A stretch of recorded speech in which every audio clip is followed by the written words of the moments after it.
அதான் தெரியுது. இது யாருன்னு உங்கள் டாடி கட்டினதா அவருக்கு முன்னாடி அவங்க தாத்தா? சுண்ணாம்பு கல்லாம் வச்சு அரைச்சி அதில் கட்டினது. இந்த பழைய ப்ளக் இருக்குது பாருங்க, அந்த ப்ளக் பாயிண்ட்டு. ஆமாம், ஃபுல்லு பெரிய பெரிய தூணு அதெல்லாம் நின்றுருக்கு. வால் பாருங்க, நார்மலாக 9 இன்ச்சு இருக்கும், இது 18 இன்ச்சு இருக்கு. ஒரு அடி இருக்குது, ஒரு அடிக்கு மேலே இருக்குது. அதுதான் 1 அடி இருக்கும், 1 அடி இருக்கும். இந்த விண்டோ ஸ்டைலு, இந்த கதவுல அந்த இது வைக்கிறாங்க பாருங்க, இதெல்லாம் வைக்கிறது. இந்த மாதிரி கதை இந்த ஸ்டைலில் இல்லை, இந்த கதவு கிடையாதுலாண்ணே. இப்போ இந்த மாதிரி கதவு கிடையாது, யாரும் வைக்கிறதில்ல. ஸ்டைலில் இப்போ இந்த பாரு, அந்த அலமாரி. அது அலமாரியா? நான் ஜன்னல் நினச்சிட்டு இருந்தேன். என்னென்ன இது? எடுங்க, ஏதாவது ஒன்று எடுங்க. என்னதான் இன்ஜினியரிங் புக்ஸா? பெருசு பெருசாக இருந்தாலும் இன்ஜினியரிங் புக்காக தான் இருக்கும். கம்ப்யூட்ரு அப்ளிகேஷனா? என்னது?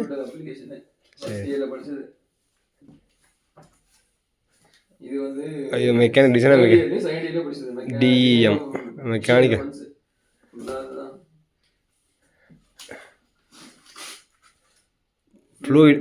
Fluid mechanics.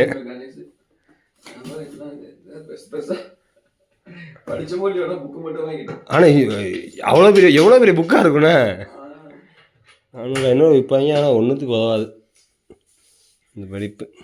ஃபைன் இல்லை, அது பேர் பார்த்து தான் தெரியும். எங்கள் அண்ணாவா எங்கள் அக்காவா? 91, 1991. நீங்கள் எப்போ ஸ்கூலில் சேர்ந்தீங்க? பிறந்ததே எப்போ தெரியுது? அப்புறம் எப்படி? இல்லை, எங்கள் அண்ணாவது யாருதான் நினைக்கிறாரு. எங்கள் அண்ணாவா எங்கள் அக்காவான்னு தெரியல. நீங்கள் இருக்கீங்களா இதில் எதுவும்? இது யார் இருக்கா? இதெல்லாம் யார்? இதெல்லாம் எங்கள் அக்கா, அவங்க தான், எல்லாமே எங்கள் அக்காவுங்க தான். ஆக்சுவலி இதெல்லாம் ரொம்ப தான் அந்த 90s தான் இந்த மாதிரி ஸ்கூலில் ஃபோட்டோ எடுக்கிறது, பேர்லாம் அப்படியே போட்டலாம். எஸ். இப்போ இதில் ஆனால் பேர் வரதில்ல. எங்கள் அண்ணாதுரா மாதேசன் பேர், எங்கள் பெரியப்பாவோட பெரிய ஓகே. அவரோட ஃபோட்டோ, அது அவரோட ஃபோட்டோ. இது எங்கள் அக்கா ஃபோட்டோ. இதுதான் இதுக்கு தான் எங்கள் அக்கா நினைக்கிறேன். சக்தி ஸ்டுடியோ பாப்பரப்பட்டி எங்கேயோ? ஆமாம், இது பொன்னுசாமி ஸ்டுடியோ காவேரிப்பட்டினம். ரொம்ப பழசு. அதுதான் அவர் தான் பெரியப்பா. இது பெரியப்பா, இது பாட்டி. சின்ன வயசுல இருக்கும்போதே வந்துட்டாங்க. அப்போ எடுத்து வச்சிருக்கீங்க ஃபோட்டோ? எடுத்த ஃபோட்டோ இறந்ததுக்கப்புறம் ஃபோட்டோ எடுத்து மாட்டோம். அப்படிதான் மாட்டுவாங்களா? ஆமாம், இறந்ததுக்கப்புறம். இப்போ நார்மலாக இருக்கும்போது ஃபோட்டோ எடுப்பாங்க. நார்மலாக இருக்கும்போது எதுக்கு எடுக்கிறாங்க அப்போல்லாம்? ஏன்னா 90s 80sலாம் எதுக்கு எடுக்க போகிறாங்க? ஆமாம், கவர்மெண்ட்லேருந்து வந்தால் மட்டும்தான் ஃபோட்டோஸ். மற்றபடி ஃபோட்டோஸ் தேக்கியண்ட பீரம்மாள் 94 வச்சுருக்காங்க. ஆமாம், 94 வரனால ரொம்ப. நீங்கள் நான் பறக்கவே இல்லை, தெரியல உள்ள. ஆக்சுவலாக தான் ரொம்ப பழைய வீடு. இதை வந்து இந்த சுண்ணாம்பு கல் இதெல்லாம் மிக்ஸ் பண்ணி தான் கட்டியிருக்காங்க. ஃபுல்லாக அந்த மரம், பெரிய பெரிய தூண் வச்சு செவருமே பார்த்தோம் அப்படின்னா ரொம்ப பெருசாக இருக்கும். இன்னொன்று, குளிர் காலத்துலேயும் இது பெருசாக குளிர் தெரியாது சார்ண்ணா. குளிர் காலத்துலேயுமே வந்து மோஸ்ட் ஆஃப் பீப்புள்ஸ் வந்து இங்கே வந்து தூங்க தான் சொல்லுவாங்க. எங்கள் வீட்டிலே எல்லாரும் வந்து இங்கே தூங்கலாம், குளிர் தெரியாது அப்படின்வாங்க.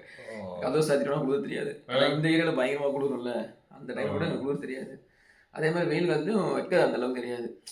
அந்த மாதிரி மெட்டீரியல்ஸ்லாம் பயன்படுத்தி ரைட்டு. ஆக்சுவலி இப்போ இருக்க வீடுகளோட ஒரு 3 அடி 4 அடி ஹைட்டாக இருக்குண்ணா.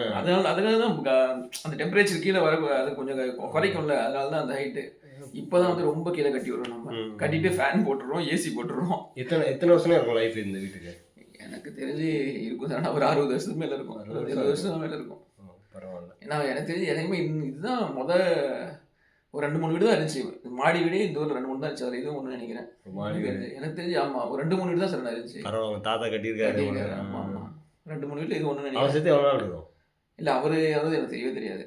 நீங்கள் பார்த்துருக்கீங்களா? பார்த்ததே இல்லையோ? என் பாட்டி மட்டும் எனக்கு தெரியும். ஓகே, அவ்வளோ பழசு. இன்னொன்று, அந்த ஸ்டெப்ஸ் எல்லாம் இடிச்சோம்ல, அந்த ஸ்டெப்ஸ் எல்லாம் வந்து கல் வச்சுருப்பாங்க. இப்போ வந்து என்ன பண்ணுறோன்னா, அந்த கம்பியெல்லாம் வச்சு எப்படி பண்ணிருந்தாங்க? கல் வச்சு பண்ணியிருந்தாங்க. அது நாங்கள் எடுக்கும்போது ஐடியாவே உங்களுக்கு புரியல, எப்படி பண்ணியிருப்பாங்க யோசிக்க. நாங்கள் அது இடிக்கும் போது கீழே கல் இருந்துச்சு. அந்த கல் மேலே படிக்கட்டி கட்டியிருக்காங்க. பெரிய பெரிய பாருங்க, வந்து வெளியே இருக்குது, வீட்டுக்கு வெளியே. நம்ம 2 கல் வச்சுருக்கோம் பாரு, இந்த கல் தான் இருந்துச்சு. அப்பா, இந்த கல் இருந்துச்சு, இந்த கல் மேலே தான் வச்சு கட்டியிருந்தாங்க. என்ன படிக்காம எவ்வளோ அப்படியே ஃப்ளாட்டாக இருக்குது பாரு. இதை எப்படி தூக்கி நிப்பாட்டியிருப்பாங்க, என்ன முட்டை கொடுத்துருப்பாங்கன்னு யோசிக்க முடியலை. எவனை முட்டு கொடுத்து கட்டியிருக்காங்க. என்னது பேக்கில் ஃபுல்லாக? இது ஃபுல்லாக ஆட்டுக்கு தீவனம். தீவனம். ஆட்டுக்கு தீவனம். ஏன்னா சம்பரில் பெருசாக ஒன்றும் கிடைக்காதுல்ல. ஆமாம் ஆமாம், இங்கேயே சம்மரில் உங்களுக்கு கிடைக்காதுன்றீங்க. அதனால ஃபுல்லாக மூட்டு கட்டி வச்சுருக்காங்க. இந்த வெயில் காலத்தில் ஒன்றும் எல்லாம் காஞ்சி வரும்போது பார்த்துருப்பேன், ஃபுல்லாக காஞ்சி இருந்துச்சுல்ல, அந்த மாதிரி தான் இருக்கும். ஏதாவது மழை பெஞ்சா கொஞ்சம் பச்சை பசேன்னு வரும். அவனு சைலண்ட்டாக இருக்குது, கொஞ்சம் இருக்கலாம். அது உண்மை. ஊரில் இருந்து வந்தோன்னா ரிலாக்ஸாக சென்னையை விட்டுட்டு பிசாடி வந்து ஒரு வாரம் 10 நாள் தங்கிட்டு போகலாம். பிசாடி நிம்மதியாக இருக்கலாம். அங்கே நமக்கு தூங்கலாம் எந்திரிக்க முடியாது தெரியுமா? தோணாது. இங்கே அப்படி இல்லை, நீ 4 மணிக்கு ஆட்டோமேட்டிக்காக அனுப்பிச்சிடுவேன். 5 மணி ஃபர்ஸ்ட் கேஸ் 5 மணிக்கு ஆட்டோமேட்டிக்காக அனுப்பிச்சிடுவேன். எஞ்சி போய் முழிப்பு வந்துடும், நம்ம எஞ்சி போயிடுவோம். ஏன்னா அந்த சரௌண்டிங்ஸ் எல்லாம் இருக்குல்ல, பக்கத்துல ஆக்கு இருக்காங்கன்னு தெரியல. ஏரியா நம்ம ஊரில் நம்ம மட்டும் தான் இருக்க மாதிரி சத்தமே இல்லை. ஊருக்கு எல்லாம் வேலைக்கு போயிடுவாங்க சொன்னா, 1-2 பேர் தான் இருப்பாங்க. சரி வாங்க நெல்லை இழுத்து விட்டுருவோம் மேடம். இப்போ வந்து நெல் என்ன பண்ண போகிறோம்? வெயில் காய வைக்கணும். Okay okay.